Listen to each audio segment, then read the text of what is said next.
अब हम बात कर रहे हैं हमारे फर्स्ट लर्निंग ऑब्जेक्टिव के फर्स्ट सब टॉपिक के बारे में जिसका नाम है management of farm and farm animals. तो इस टॉपिक को समझने के लिए हम इस टॉपिक को दो पार्ट्स में डिवाइड करते हैं। सबसे पहला हम इसे पढ़ेंगे डेयरी फार्म मैनेजमेंट में और दूसरा हम पढ़ेंगे पोल्ट्री फार्म मैनेजमेंट के बारे में। तो सबसे पहले हम पढ़ेंगे डेयरी फार्म मैनेजमेंट के बारे में। तो बच्चों, क्या कभी आपने सोचा है कि जो डेयरी फार्म मैनेजमेंट है उसमें कौन कौन से एनिमल्स आते होंगे और इन डेयरी फार्म मैनेजमेंट में जो एनिमल्स आते हैं उनसे हमें कौन कौन से प्रोडक्ट्स मिलते होंगे? अगर इसके बारे में सोचा जाए तो डेयरी फार्म मैनेजमेंट में हम बात करते हैं एनिमल्स की, जैसे कि बफेलो और काव। और इनसे हमें क्या मिलता है? इनसे हमें मिलता है मिल्क। तो कभी आपने सोचा है कि मिल्क से हमें कौन कौन से प्रोडक्ट्स मिल सकते हैं? तो चलिए उन्हें देखते हैं। मिल्क से हमें मिलता है आइसक्रीम, जो आप सभी को पसंद है। हमें मिलती है चाय, कॉफ़ी, लस्सी, बटर, दही, क्रीम, चीज़ और न जाने कितने सारे आइटम। तो ये सारी चीज़ें हमें मिलती हैं डेयरी फार्म मैनेजमेंट में, जब हम इन एनिमल्स की केयरिंग और ब्रीडिंग करवाते हैं। और फाइनली इनसे हमें मिलते हैं मिल्क और मिल्क प्रोडक्ट्स। तो बच्चों, हमारा जो डेयरी फार्म मैनेजमेंट है वो दो मेजर ऑब्जेक्टिव्स या गोल्स पे काम करता है। पहला मेजर ऑब्जेक्टिव ये है कि जो डेयरी फार्म मैनेजमेंट है उससे हम हमारी ईल्ड, हमारी प्रोडक्टिविटी बढ़ा सकें। जो मिल्क हमें मिल रहा है डेयरी फार्म एनिमल से, वो इतनी अच्छी खासी क्वांटिटी में हमें मिले कि हर एक ह्यूमन बीइंग को अच्छी क्वांटिटी में हम मिल्क पहुंचा सकें। दूसरा मेजर ऑब्जेक्टिव हमारा डेयरी फार्म मैनेजमेंट का ये होता है कि हमें जो मिल्क मिल रहा है हम उसकी क्वालिटी को इम्प्रूव कर सकें। हम कुछ ऐसे सिस्टम को डेवलप करें, ऐसे सिस्टम को इम्प्रूव करें जिससे अल्टीमेटली जो हमें मिल्क मिले वो बहुत ही अच्छी क्वालिटी का मिले। तो अगर हम बात करें मिल्क ईल्ड के बारे में, तो जो हमारी मिल्क ईल्ड है या प्रोडक्टिविटी है वो डिपेंड करती है बहुत सारे फैक्टर्स पर। उसमें से एक हमारा फैक्टर है quality of breed. Quality of breed की अगर हम बात करें तो यहाँ पर आप एक इमेज देख पा रहे हैं एक काऊ की, जो कि हाई ईल्डिंग कैपेसिटी वाली है। वहीं आप एक और दूसरी इमेज देख पा रहे हैं काऊ की, जो कि हाई डिजीज़ रेजिस्टेंट वाली है। तो कहीं ना कहीं ये दोनों जो क्वालिटीज़ हैं ब्रीड की, ये कंसिडर की जाती है एज गुड क्वालिटी ब्रीड, जो कि हमारी मिल्क की ईल्ड को और प्रोडक्टिविटी को बहुत ज़्यादा बढ़ा सकती है। गुड क्वालिटी ऑफ ब्रीड्स के अलावा हम और भी बहुत सारे फैक्टर्स की बात करते हैं जो हमारे मिल्क की ईल्ड को अफेक्ट करता है। तो इसके अलावा जो फैक्टर्स हैं वो है सबसे पहला शेल्टरिंग। अगर हम हमारे डेयरी एनिमल्स को प्रॉपर शेल्टर, प्रॉपर रहने की जगह नहीं देंगे तो वो क्या हमें अच्छी मिल्क ईल्ड दे पाएंगे? नहीं। तो प्रॉपर शेल्टर, प्रॉपर हाउसिंग एक इम्पॉर्टेंट फैक्टर हो जाता है जो हमारे मिल्क ईल्ड को अफेक्ट करता है। दूसरा हमारा इम्पॉर्टेंट फैक्टर आता है फीडिंग।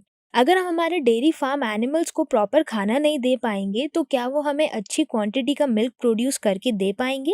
आंसर आता है नहीं।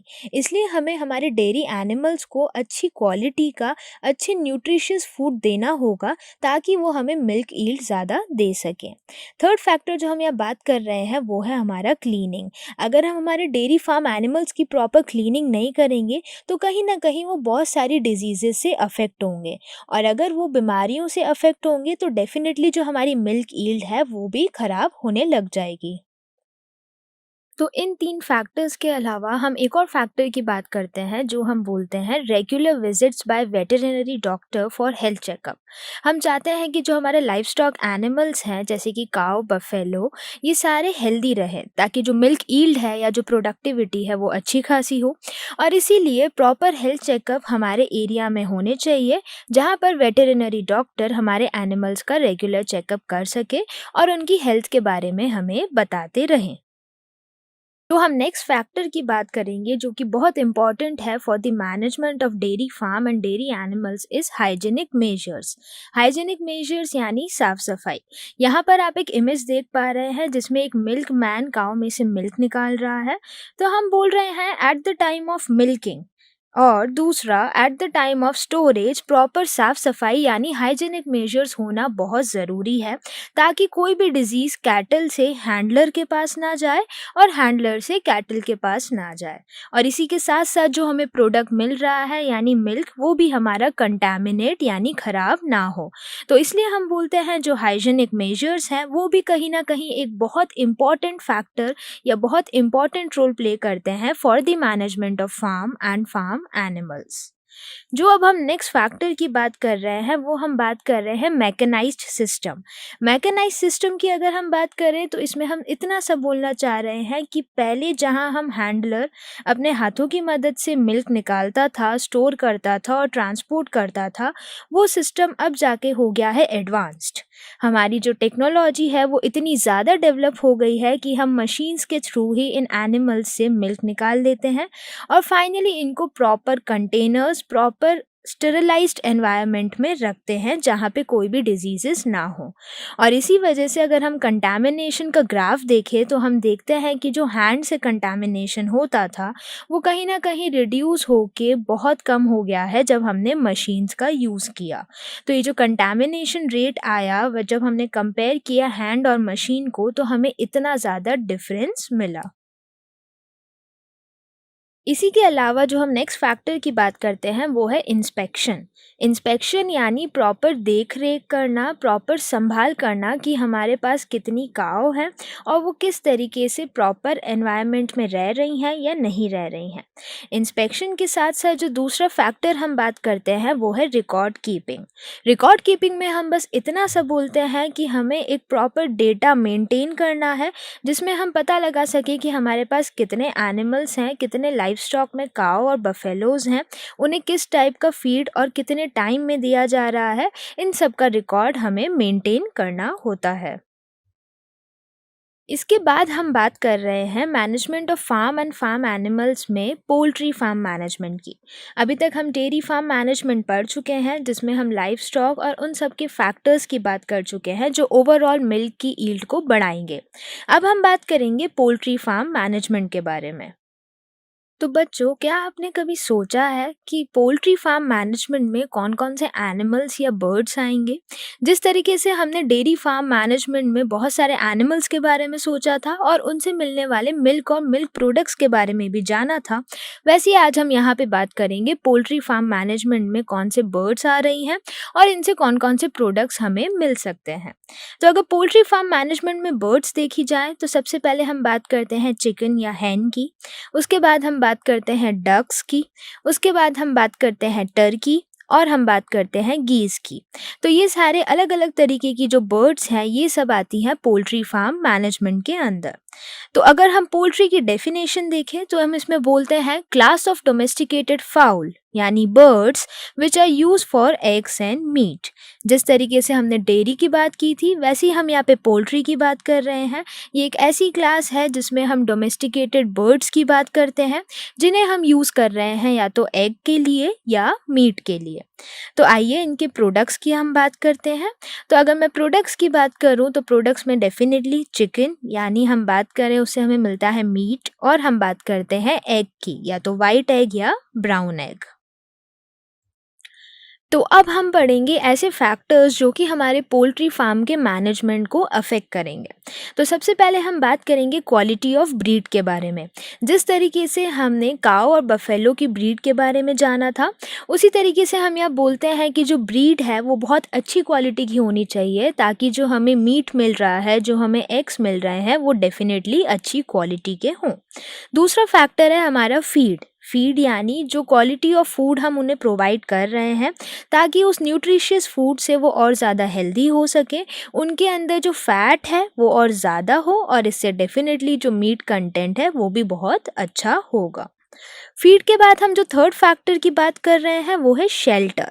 शेल्टर यानी उन्हें प्रॉपर अच्छे खासे एनवायरनमेंट में रखा जाए, प्रॉपर स्पेस में रखा जाए। और लास्ट हम बात कर रहे हैं हेल्थ केयर। जिस तरीके से हम वेटरनरी डॉक्टर की बात कर रहे थे एनिमल्स के लिए, वैसे ही हम यहाँ पे पोल्ट्री में भी प्रॉपर हेल्थ केयर चेकअप्स की बात करते हैं, ताकि जो हमारी डोमेस्टिकेटेड बर्ड्स हैं वो किसी भी डिजीज़ से अफेक्ट ना हो। तो ओवरऑल ये 4 फैक्टर्स हैं जो कि हमारे पोल्ट्री फार्म मैनेजमेंट को अफेक्ट करते हैं और इसकी प्रोडक्टिविटी बढ़ाने में मदद करते हैं। तो चलते हैं और इन्हें थोड़ा डिटेल में पढ़ते हैं। सबसे पहला हमने देखा क्वालिटी ऑफ ब्रीड।